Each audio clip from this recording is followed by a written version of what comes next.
నిజామాబాద్ జిల్లా పోతంగల్ మండలం కొడిచెర్ల గ్రామ శివార్లోని మంజీరా నుంచి ఇసుక మాఫియా జేసీబీ సాయంతో టిప్పర్లతో ట్రాక్టర్లలో ఇసుకను నింపి రాత్రి పగలు తేడా లేకుండా యథేచ్ఛగా రవాణా చేయడంతో చుట్టుపక్కల గ్రామాలలో పంట పొలాల్లోని బోర్లు ఎత్తివేసి నీటి ఎద్దటి ఏర్పడుతుందని కొడిచెర్ల గ్రామ ప్రజలు రైతన్నలు తమ గోడును విన్నవించుకుంటూ ఈ అక్రమ రవాణా చేస్తున్న అక్రమార్కులకు పోతంగల్ బ్రిడ్జి వద్ద ఏర్పాటు చేసిన సరిహద్దు గల చెక్ పోస్ట్ వద్ద నుంచి అధికారుల ముందే యథేచ్ఛగా ఇసుక అక్రమ రవాణా చేస్తున్న రెవెన్యూ పోలీస్ అధికారులు నిమ్మకు నీరెత్తినట్టు వ్యవహరించడంపై కొడిచెర్ల గ్రామ ప్రజలు రైతులు ఆగ్రహం వ్యక్తం చేస్తూ ఇప్పటికైనా అధికారులు ఈ అక్రమ ఇసుక రవాణాను అడ్డుగించుకోవాలని పోతంగల్ తహసీల్దార్ కి కోటగిరి పోలీస్ శాఖకి వినతి పత్రాన్ని అందించి ఇప్పటికైనా వారిపై చర్యలు తీసుకోవాలని లేని ఎడల ఉద్యమాన్ని ఉధృతం చేసి రస్తారోకోలు ధర్నాలు నిర్వహిస్తామని హెచ్చరించడం జరిగింది. బోర్లు కూడా చాలా ఇప్పుడు ఇంత ముందు లాగా ఈసారి బోర్లు నడవడం లేదు.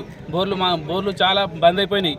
వాటిని ఎందువల్ల అంటే ఇసుక రవాణా చాలా ఎక్కువైపోయింది. దానివల్ల మా గ్రామంలోని సగం బోర్లు బంద్ అయిపోయినాయి. అదేవిధంగా ఇసుక మంజీరా వాగులో 18 కోట్లతో లిఫ్ట్ ఇరిగేషన్ చేసిర్రు. అయినా కూడా ఒక్క బావిలో కూడా నీళ్లు లేవు. ఎందువల్ల అంటే ఇసుక రవాణా ఎక్కువైపోయింది. ఇప్పుడు చూసినట్లయితే బావిల దగ్గర వరకు ఇసుక రవాణా చేసేసారు. ఈరోజు మేము చూసిన దాకంటే మా కొడిచెర్ల శివారులో చాలా ఇసుక రవాణా జరిగింది.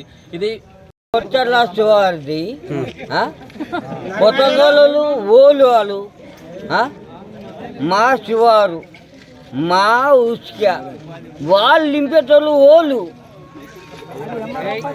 వాళ్ళకి ఏం అధికారం ఉన్నది అది చెప్పు మాకు. వాళ్ళదని చెప్పి మనది నింపుతున్నారు. కొడిచెర్ల ఉసుక కొత్తగోళ్ళ ఊరు అంటే ఏమన్నమాట అవి అని కాదు. మంచిగా సర్పంచులు కానీ మరిన్ని అప్డేట్స్ కోసం మా ఛానల్ని సబ్స్క్రైబ్ చేయండి.